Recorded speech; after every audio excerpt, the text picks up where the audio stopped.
Hey Judy, grape? Well, thank you.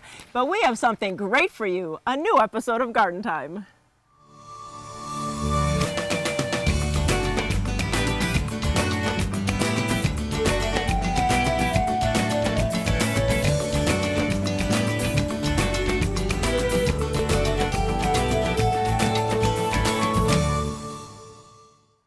Welcome to Garden Time. It's fall and the colors are spectacular. We're at Dancing Oaks Nursery, and later in the show I'll be talking to Leonard about this tiny grapevine. Also in the show today, we'll be showing you how to roast chestnuts. We'll also be showing you how they harvest hemp. But coming up first, a backyard greenhouse.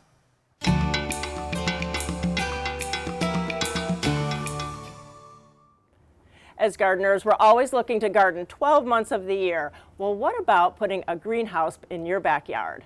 I'm with Mike from Sunshine Gardenhouses, and what a beautiful idea to do that we can really be kind of crazy gardeners all the time. Yeah, they're a lot of fun. You can do all kinds of things. Seed starting, overwintering, growing your favorite tomatoes. It's really a cool thing. Yeah, and I think even like a she shed or something, because Yes. you don't have to Yep. just do that. You could be surrounded by plants in the middle of winter. Yes, if it's cold outside, go inside. If it's raining outside, go inside. It's really a fun place.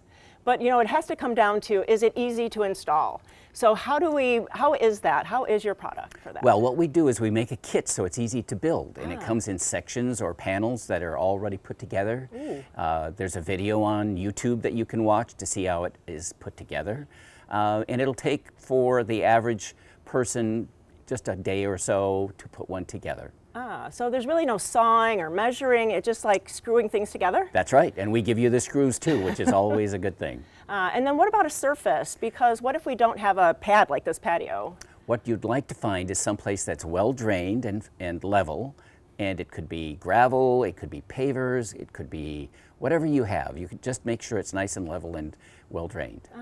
And then what about sizes? Because we have all kinds of people that have all kinds of spaces these days. So do you accommodate all of that? We have so many sizes. It's really great. 6 by 4, 6 by 8, 6 by 12, 8 by 8. So there's a size for everyone, I think. Right, right. Oh, wow, you can have a party in one of those. Yes, you can, and some people do. And then, so about ordering, so how do we do all that? So we are online. We have a number of ways you can do that. You can call us, you can email us, you go to our website and kind of shop a little bit, and then you can let us know what you like, and we'll get it ready to go. So Mike, we've talked about, you know, how exciting it is, how easy it is to get a greenhouse like this, but what are you hearing from your customers? Well, when you're starting to think about a greenhouse, you kind of want to think about what size you need, what are you going to do inside, and those are things that you want to look at. With our product, we have the wonderful component of it being really strong and easy to build, and I have to tell you that I think it's really attractive. I think it adds something to the garden. So people want to know about how you do things inside, and that's always something you have to think about. The best way to answer that is to say, what is it you want to do? Do you want to start seeds? So you'll need maybe a seed heating mat, you might need some water, you might need some electricity, and that sort of thing. If you're going to overwinter, you might put plants inside to keep them protected, and you might need a heater, an air circulating fan, some additional things. But mostly you want to think about it when you pick your greenhouse, and what you're going to do with it is, what do you want to grow? Because you can grow anything inside. Some people keep it for having things like turtles and rabbits and chickens. And so there's so many uses. You really have to focus in on something like that. If you're doing it for the first time, as you're researching and trying to understand, there's a really good book you can get. It's called Greenhouse Gardener's Companion by Shane Smith. And it has all of the steps. How do you select? How do you put it in? How do you do it? Even, what do I do now? I've got some insects, heaven forbid. Sure. You know, what do you do? And it's all in that book. So you mentioned about using heaters, but what if the opposite happens and it gets too hot? That can happen easily, because when the sun comes out and actually gets on the greenhouse, it heats fast. We include a device that's called an automatic opener. It lifts the vent open when it gets hot. It's amazing. If you go to any part of the accessory component, this is not one of those. It comes with it. So it's included, and you don't have to worry about the excessive heat. Well, really, so many good ideas there, and really do your research and do all of your education before you contact your company. And so Yes. where can we go find that? So find Sunshine Garden House on our website, which is gardenhouse.com, or you can call us at 888-590-8657. Let us know what you would like. You can even just send us an email. I think everyone does that. It's a lot quicker and you don't have to try to get somebody on the phone. Definitely. And you can email to sunshinegardenhouse@gardenhouse.com. Excellent, excellent. Well, I think on my dream, I've always wanted a greenhouse, and the Sunshine Garden House will fit, I think, anybody's bill, anybody's area. So please go to Garden Time. We'll click you over, and you can get all that information and maybe order one this year. Thanks so much. Thank you.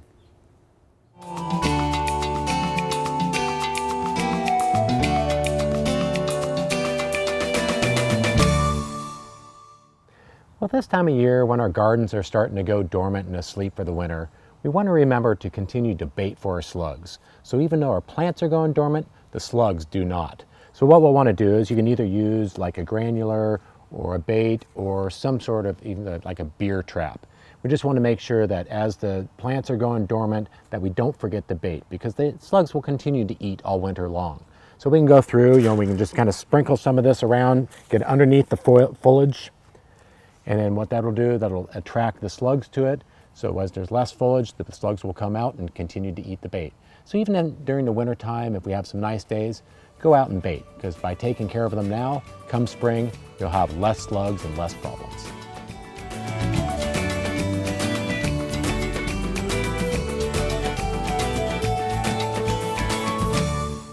At Blooming Junction, fall isn't about winding down, it's about getting ready. In the garden, start the next season off right now. Fall plantings produce healthier, more robust, and drought-tolerant plants than those planted in spring or summer. In the kitchen, get ready for the holidays with fresh, organically grown produce from our fields. So, whether it's for the garden or for the kitchen this season, Blooming Junction is your place for quality, uncommon plants and produce for your home and garden.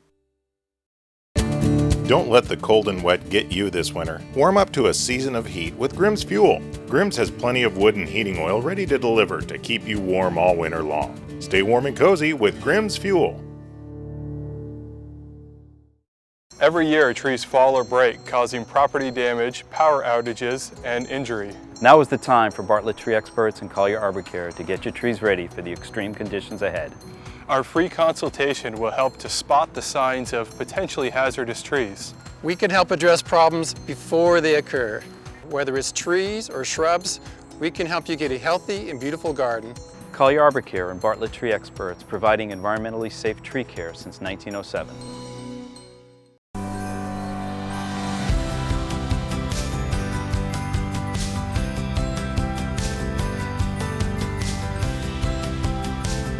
Find everything you need for this holiday season at Owl's.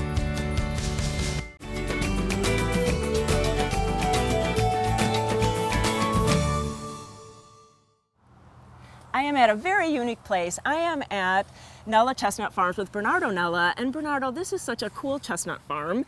How was the harvest this year? It was really good. And so what kind of chestnuts are these? These aren't horse chestnuts we see in the city, are they? No, they're grafted trees. The variety is colossal chestnuts. They are big chestnuts. So this is how they come. There's like a burr and the nuts are inside. So how do you harvest them? Do you climb the trees? No, you just wait till they fall to the floor and pick them up and be careful not They're to... pinchy. Yeah. Very pinchy, so I'm sure you don't do it barehanded. No, gloves, and you try to use your feet as much as you can. And so, I think there's such a delicacy for so many people that they're roasted. And so you have a fire going here. So how do we roast them? I have a wok that Larry is going to demonstrate Thanks, for Larry. us how to do it. If you don't have a fire, you can roast them in the oven. And so I noticed that there's a cut in the shell. So why is that? That's so they don't explode. Oh, okay. So you have to cut them before you put them on a fire or in the oven? Yep. Any way that you cook them, whether you boil them, put them in the microwave, in the oven, you need to score them, otherwise they explode. And about how long do we have to cook them on a flame or in the oven? On a flame, probably, how long do you say, Larry? 2 to 3 minutes till they're about 20-30% charcoal. Oh, okay. And so, but I bet there's a recipe on your website if we need to know. Yes. And I think for even more information, you can come out to Nella Farms this weekend. So what's going on this weekend? This weekend we have our annual chestnut roast. We have a wine tasting? Wine tasting. Very nice. And we roast chestnuts. Nice. And it's such a beautiful place here. There's a place to sit under cover. You have your beautiful shed here to sit in. So really you're welcome for any kind of weather, right? Yes. Yeah. Nice.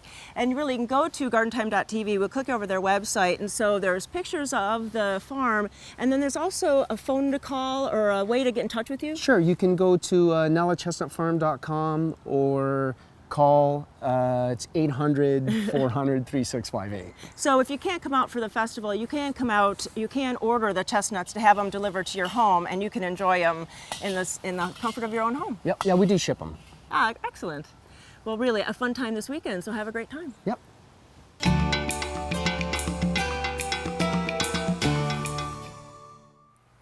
I'm at Dancing Oaks today with Leonard, and Leonard, you know, it is getting a little bit late in the season, but still so many blooms. It's amazing. Oh yeah, Judy, there's a lot of great fall blooming plants and fall color and beautiful fall fruit to enjoy. Definitely. So let's start over by you. What do you have there? Oh, this is a beautiful Parthenocissus silver vein creeper, and great fall color. In the summertime, it's sort of a nice olive green with a white vein through the center. And if you do get fruit on it, it's blue, so you get the blue fruit against the red leaves. Oh, pretty. Very nice, and grows well in shade. Nice, that is nice. There's not a lot of vines for a shady area, so very pretty. Yeah. And this purple flower, that's pretty. Yeah, this is called a shrub clover, a bush clover, Lespedeza, and this is a cultivar called Spring Grove. So we treat it as sort of a woody perennial in a way, that we let it grow up through the season. It'll grow up like 4 to 5 feet, flowers really prolifically at the end of the summer. And then after a hard frost in the winter or next spring, we cut it back to the ground, about 6 inches from the ground. Oh, nice. Very drought tolerant, great show of flowers late in the season. Full sun? Full sun, wow. Nice cascading over a bank. Oh, that would be nice, yeah, lovely. And then the striking blue, that's gorgeous. Yeah, this is a wonderful salvia that even though the flowers are kind of small and blue, not bright red, the hummers just really enjoy this one. And this has been blooming in the garden along our path probably for 3 months now. Wow. In the ground, very upright salvia, kind of willowy, you can see through it, but very long blooming, and you can't beat that blue color. I just love that. Yeah. And you know, there's that tradition about red, but really this is not a red flower. Not a red flower, but they really like to work on that. Very cool. And orange, wow. Yeah, this is a formerly a Zauschneria, now in the fireweed family, Epilobium. Okay. Some of us are resisting that. But so these are native into southern Oregon and northern California. California fuchsia is another common name of those. And this is a particular variety called Catalina, which I really like because it gets 3 to 4 feet tall, large flowers, and the hummers do enjoy that. Late summer blooming, starts blooming when it's really hot at the end of August. Nice. Just sort of surprising. Nice. And then this is so unique. What is this one? This is a small tree or large shrub called Seven Suns flower. So here are the white flowers. Okay. Northern crepe myrtle is another common name for it. Fragrant white flowers, and once they are finished, it leaves these beautiful red calyces, and those will get even more vibrant, sort of a ruby red, and persist for quite a while. It's quite showy.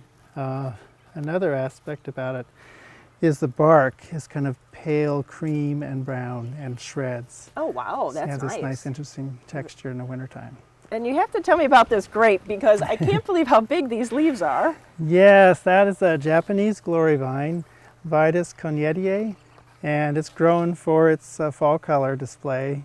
And we have, maybe as you've seen up our oak tree at the nursery. It's pretty big. It's quite large, but the leaves can get up to 8 to 10 inches across, and anywhere from purples to reds to fiery oranges and yellows. Wow. Yeah, it's an amazing grape.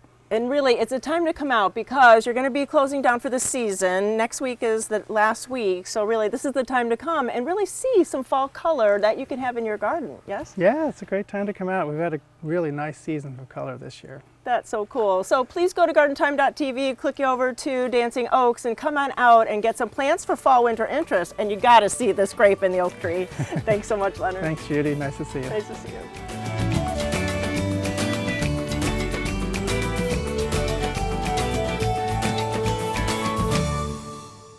Garden Time is brought to you by Portland Nursery, a passion for plants, a nursery for plant people.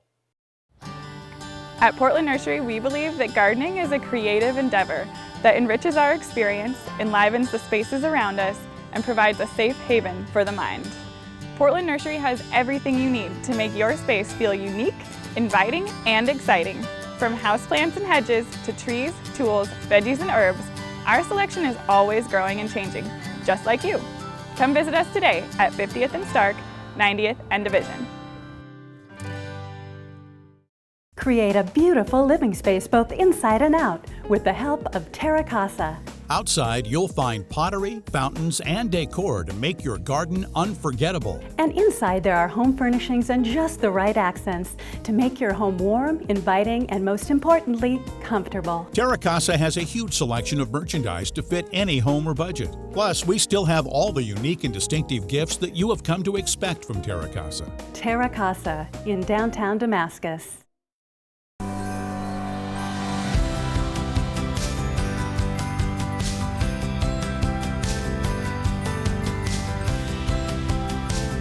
Find everything you need for this holiday season at Owls.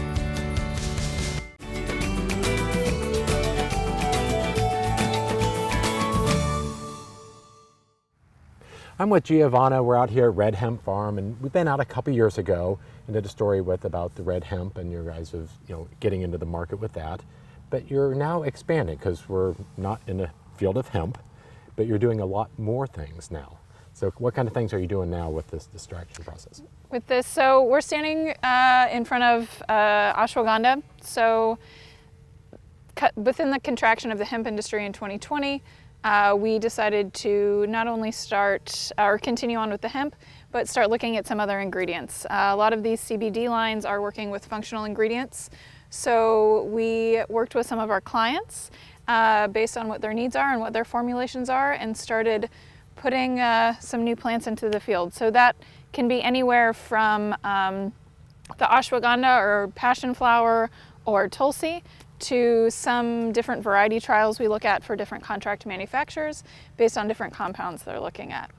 So, so what would you do with this product for those that are not familiar with it? For ashwagandha, we'll harvest the root. It's Iverson Family Farms that grows, and then FS Oil is the extraction facility that we work with, also the same owners. So it's a vertically integrated system. So we're able to do a lot of research from seed to field and all the way through to finished product. So with this, we'll harvest the roots, we'll dry it for biomass, and we'll hammer mill it.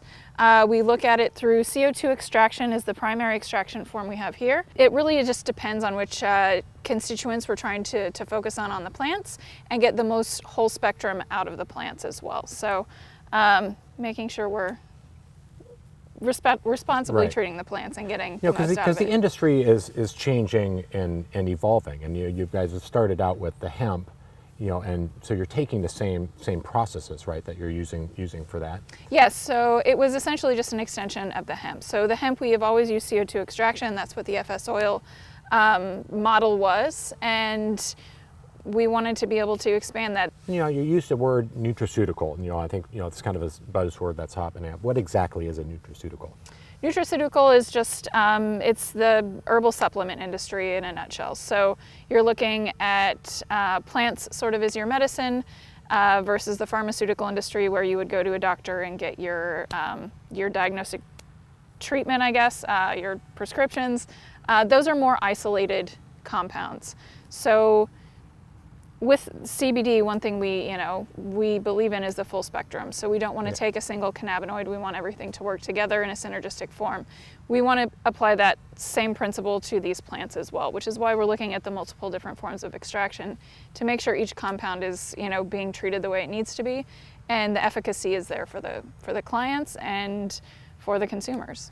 So we talk about extraction, we've talked about the CBD and some of these other, herbs and plants, but what exactly are we extracting from them? Essentially, they're all oil crops. So we're extracting the oil from them, but we want to make sure that we're also extracting the right compound. So every plant will have its own compound. FS Oil's name is Full Spectrum Oil, is the acronym there. So again, we want to continue on this path of integrity with the plants. So for ashwagandha, we're looking at things that help the nervous system adapt. The same thing goes with passion flower, similar with skullcap. Those will help with sleep. Valerian will help with sleep. So we want to make sure that that efficacy is there. So for red hemp, you're doing a lot of work for other people, but your own lines are going to be, sounds like they're going to be expanding also with Yes. So that's been one of the fun projects, is what else can we play with in Red Barn Hemp's line. So they do a lot of skincare products. We'll be looking at calendula for some of that, tulsi for some of that, and who knows, there's so many new things to play with. So that will also, be based on different formulations and kind of where the future of that goes in terms of helping with sleep aid or helping with nervous systems, and things that really pair well with the CBD. For viewers that are want some more information on this, where should they go to find out more about what Red Barn is doing and what's coming down the pipeline? So both websites really cater to this. So Red Barn Hemp has its own website, and that's the product line. And then FS Oil is the extraction. And that's where you can find out about all of the new ingredients, how we're extracting them, the research that's being done on them. And if you yourself want to be using some of these ingredients in your product line, we can do contract grows, or we have ingredients ready for you. So. All right. So it's a very exciting time to be getting in this. You guys were in on the beginning, so you just keep expanding, and there's so much to learn and so much exciting new stuff to go over. So make sure you visit their website, or you can go to gardentime.tv and we'll click you over. So it's been a pleasure to be out here and learning about all the great things that you guys are doing. Thank you for visiting us.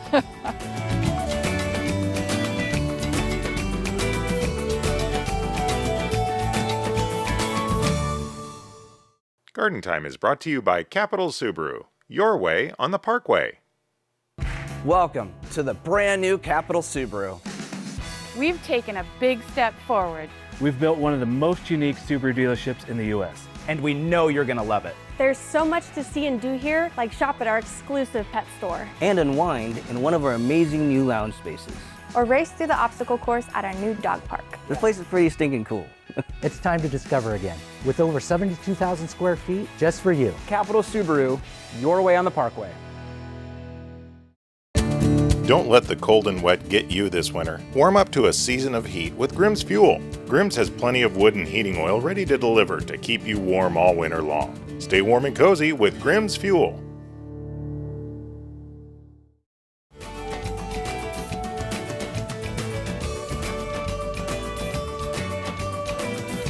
Judy, what are you doing? You said to follow you. Follow us on Facebook. Oh, man. Well, we invite all of our viewers to follow the Garden Time page on Facebook. And on our Facebook page, you'll find links to stories, you'll see upcoming events, and you also might even find a funny joke or two. So don't forget, go to the gardentime.tv webpage and click the link for Facebook.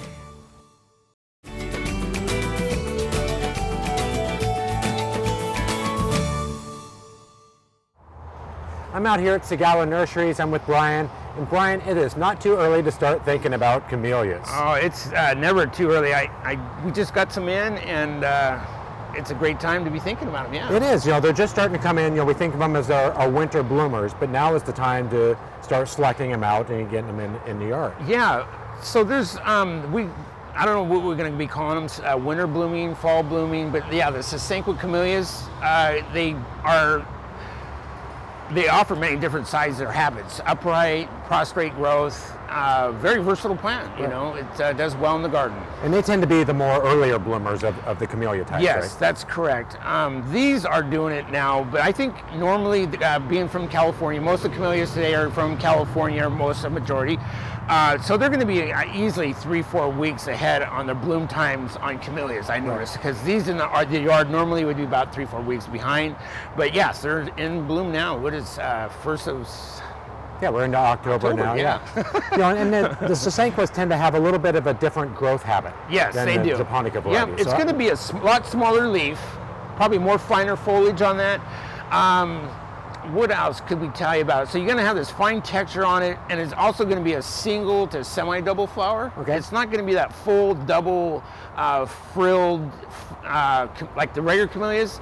They're going to be, well, actually, as you see there, or mostly, and then they'll have like some of them have a kind of common to have that stamens, all that yellow stamen in there, but they're offered in like a single or a semi-double. And you'll see these sometimes. I've seen them trained up on like trellises. Yes. And this is the type of camellia Oh you do yeah, for I that? think being very versatile, pliable branches, you know, they don't really ever stiffen up. Even in the winter, they're still easily trained or controlled or manipulated, and they don't ever break. Like say rhododendrons, they get kind of very stiff, and you can break them. So, yeah. And you know, a lot of us are familiar with the Yuletide camellia, the Yep. nice red, but you have one that's a new kind of a color of Yes, Yuletide. I think it was just named here last 5 years or something. But it's it's the pink Yuletide, and they named it Pink Abu, I guess, is what they're That's going to kind of fun. So it's a nut fun color to try. Yeah. And then so these are the Sasanqua types, and then you have the more traditional Japonica type. Right. So Yep. what's the differences on those? Well, you're going to have, you know, the larger leaves on the spring blooming camellias. You'll have that. That's where you will get those really frilled, double, full flowers. They actually are broken down into like bloom periods or bloom seasons. So you're going to have your early, mid, and late. And you can kind of pinpoint your bloom time 3 to 4 weeks from, say, early spring to late spring, which would be almost like rhododendrons. So you're going to be doing April through late May. Okay. Yeah. You know, for somebody that wants to plant a camellia, where is the best place in your yard? What do they require? I think, you know, I've seen them in full sun. I think I would protect them from reflected heat, say walls, brick walls, exposed heat. So you're going to go full sun to partial sun. I think ultimately giving them a little break from that 2 to 4 o'clock, like a rhododendron, you're going to be very safe by putting them in those conditions there.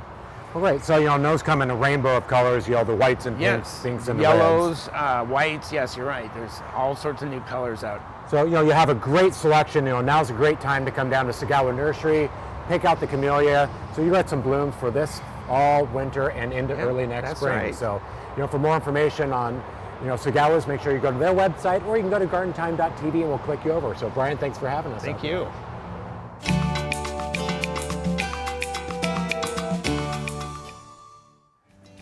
Thank you for watching Garden Time today, and don't forget to check out the fall color in your neighborhood.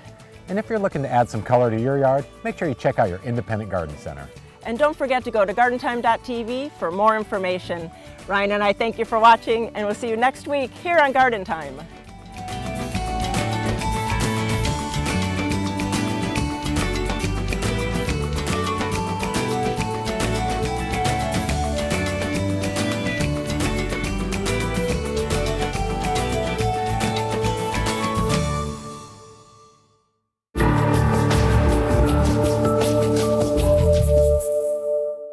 The proceeding was a paid program of the Guston Creative Group and its sponsors.